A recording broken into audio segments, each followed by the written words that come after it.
Wrestling is now, fans. I'm longtime independent wrestling fan Robert Crown Heights.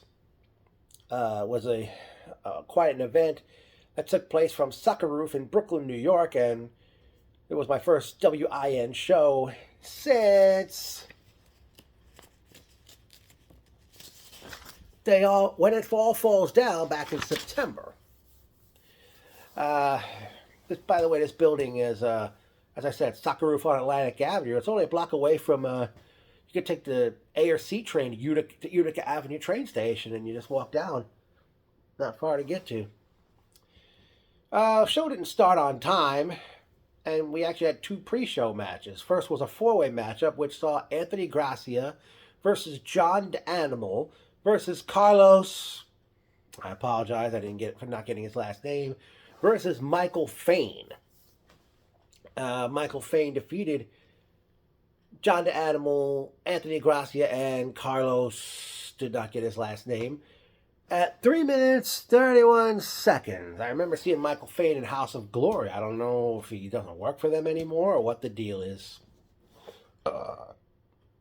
Next up was tag team matches as we saw Young Gordy, Jay Alfredo, and the sensation Colin Parker, the Prospects, to battle with Ted and Bailey, Red Rum. I don't know if the audio, those in charge of the music messed up here because the Prospects came out to Blink 182's All the Small Things, while Red Rum came out to that song Tea Time, which I know the Prospects have used in the past, so I don't know if they messed up the music on both tag teams here or what the deal was. I think I need a tea time. I don't know all the words to that song. Red Rum defeated the Prospects at 5 minutes 53 seconds. From there, we had the main show get underway. We were set to see Seth and Michael Cortez, the Audacity, challenge Tommy and J.P. Grayson, the Backseat Boys, but a short time after the Backseats emerged through the curtain, Red Rum attacked them from behind, left them laying, and their belts were down. And the referee, was telling the Audacity they were beating up on one of them and told them, no, stop, get to the back. So the match never got underway, and right after they all made it to the back, ring announcer Nick Downey, I think that's Brandon Downey's brother, Nick announced to the crowd that the tag title match will happen later on. Up next, we had a singles match as we saw Alpha Zero and crowd favorite Tommy Invincible. Tommy Invincible defeated Alpha Zero at 3 minutes 18 seconds. Next up, now this time we had the Audacity come back out, and out comes Tommy Grayson by himself, and he says, we don't make excuses, we came to defend our belts. So eventually the match was on. J.P. Grayson eventually comes back out, and it ended up being the Audacity defeated the Backseat Boys at 6 minutes 21 seconds to become the new W.I.N. Wrestling is Now Tag Team Champions. Next was a four-way matchup as we saw Casey Lycan versus Perfect Ratio Adonis Stone versus Joe Geha, spelled Geeha, versus Jeff Skywalker. Fun match which saw Adonis Stone defeat Jeff Skywalker, Casey Lycan, and Joe Geha at 8 minutes 5 seconds.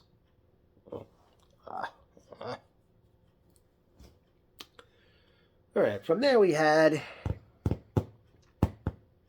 up next, actually out came, was introduced by the ring announcer, the artist formerly known as Dash. Unless I'm mistaken, he was Dashing D. Weatherford during Fighting Spirit Wrestling days and Omega Black, which was Weatherford, Suntan, Greg Jones. I forgot who else was part of the group.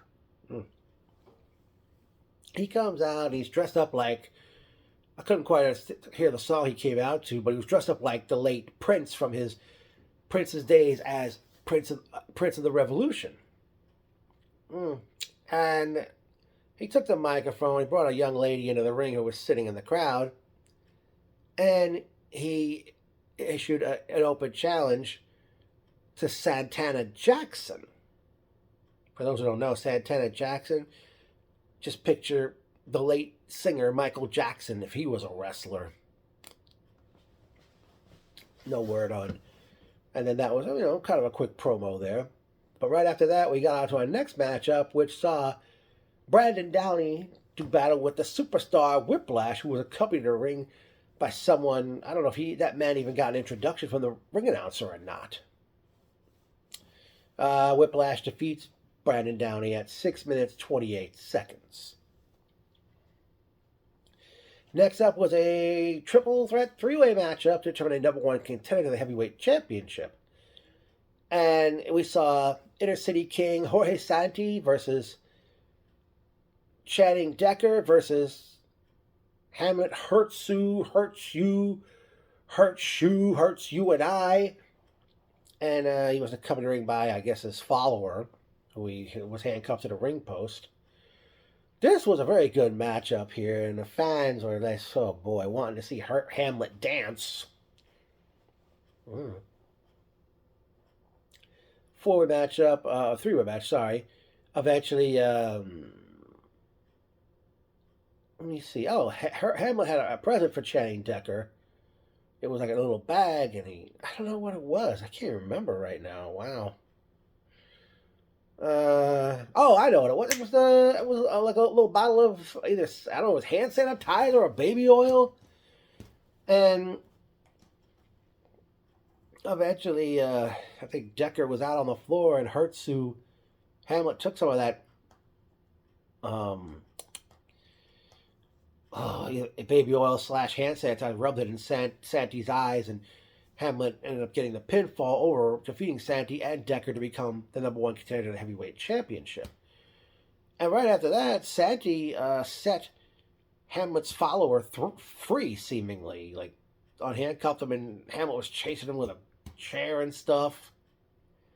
And the fans sitting on, like, the other side of the aisle from where I was, let's just say they want Hamlet to dance, and when he finally did, let's just say they had themselves a proverbial cream fest.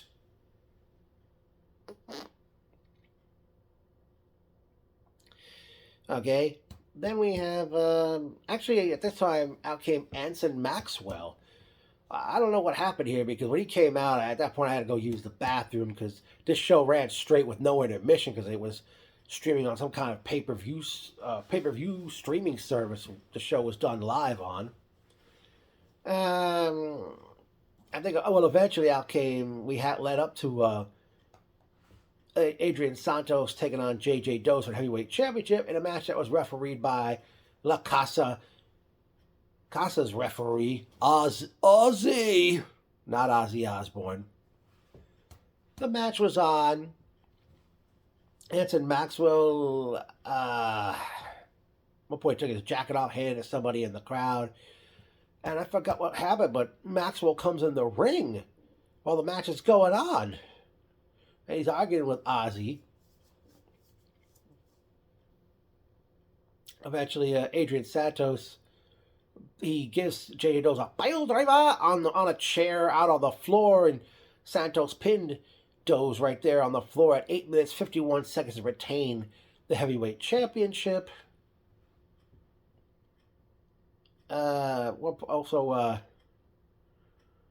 Santos.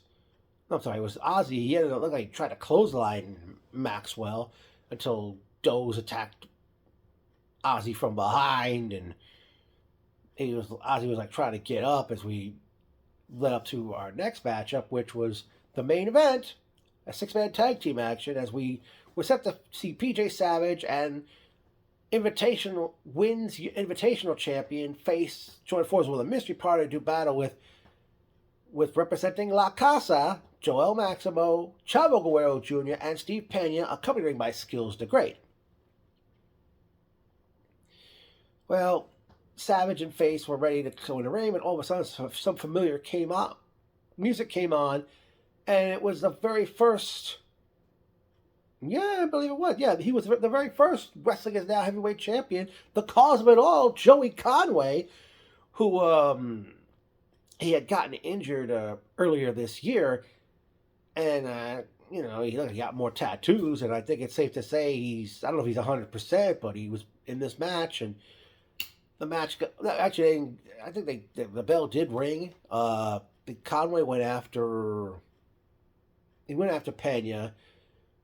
PJ went after Joel. They actually went into the crowd, and Face and Chavo were going at it. And by the way, the funny thing was, the person holding the bell was like sitting near me, and most throughout the night, I noticed the referees were ringing the bell towards where Raymond Sanchez was commentating the show. I mean, he didn't know the bell was on the opposite side, the referees, throughout the night. The match was going, and then all of a sudden, Conway, Savage, and Face had their way with Joel, and Face did a dive to the floor on either Pena or Chavo, and Savage has got Joel in place, but Conway attacks Savage, and then Face goes after Conway, and they're brawling on the floor, and PJ was left at La Casa's mercy. Chavo hits PJ with the frog splash from the top rope. Joel pins PJ. Face was too little too late to get back in the ring. La Casa defeats Face, PJ Savage, and officially Joey Conway at 16 minutes, 25 seconds. One thing I forgot to mention, the early going of this match, or before it got underway, Skills the Great, he attacked Anson Maxwell with his Puerto Rican flag, and I noticed some of the people that were in the crowd, they came over the rail to try to come to Maxwell's aid, and even I noticed Robert Taylor came out from backstage, from behind the curtain to help. But why were these people going over the rail for? Can't go past the rail if you pay to see the show. I mean, even if you know the person, even if you know the man personally, like, come on. That's a big no-no anyway, even though they didn't go after the wrestlers, after Joel, Pena, and Chavo on this occasion. But come on. Okay.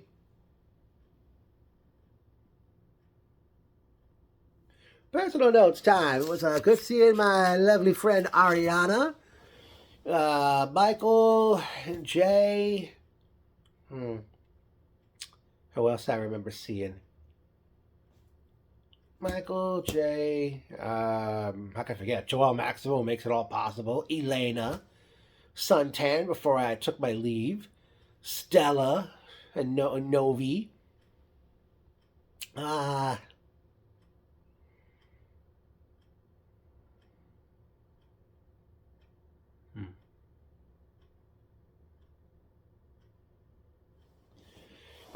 I don't know why, but thing is, there was a damn draft in it was very cold outside.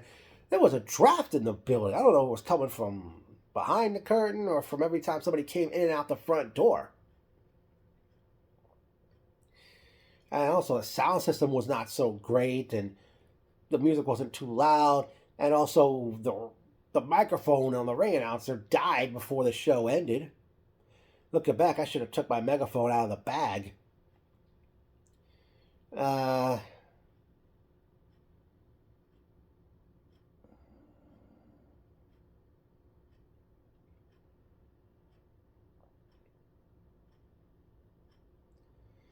Okay. Well, here's one memorable quote. "Talk that shit, Aquaman!" One lady sitting near me referring to one half of the Audacity. Oh, man. I don't know. And also, this particular soccer field that was used for the show, maybe they couldn't use a bigger one? Because they were like, I know there were soccer games going on. You can hear the whistles blowing as the soccer games were going on. I don't know if any of those kids that were playing soccer, it looked like some of them found themselves watching the show because they had, went to rent the soccer fields to play soccer in. Okay. Yeah.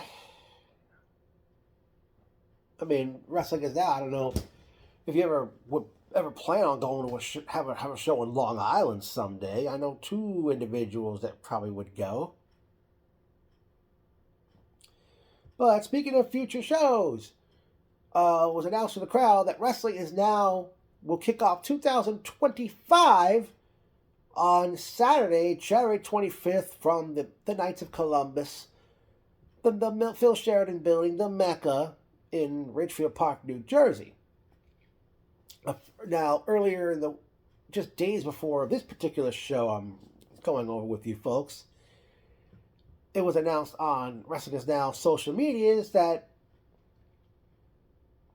they will return to Soccer Roof in Brooklyn, New York on Saturday, March 8th, as they present War. Definitely can't wait to hear. I'm sure they must have some big announcements coming for that particular show. Unfortunately, folks, I will not be at Wrestling Is Now on Saturday, January 25th. Which now is really a busy day for indie wrestling that day, I can tell you that. Oh, another memorable quote. Take that sweater off. Whiplash to that one fan, a House of Glory sweater. I did notice in the building from NYWC, Giorgio Lawrence and Amity LaVey.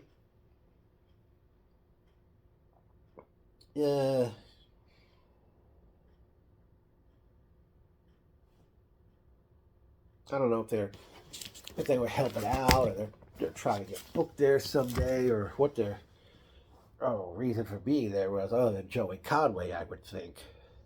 Ugh. But definitely, it was good to see Wrestling Is Now again for the first time since September.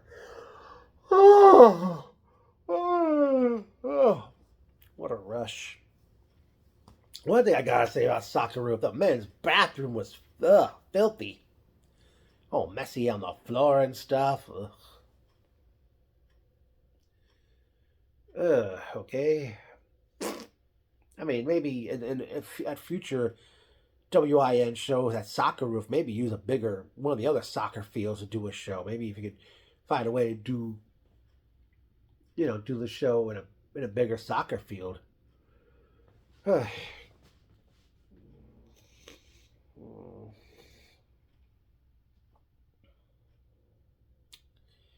Okay, I think that will do it. It was good to be back at W.I.N.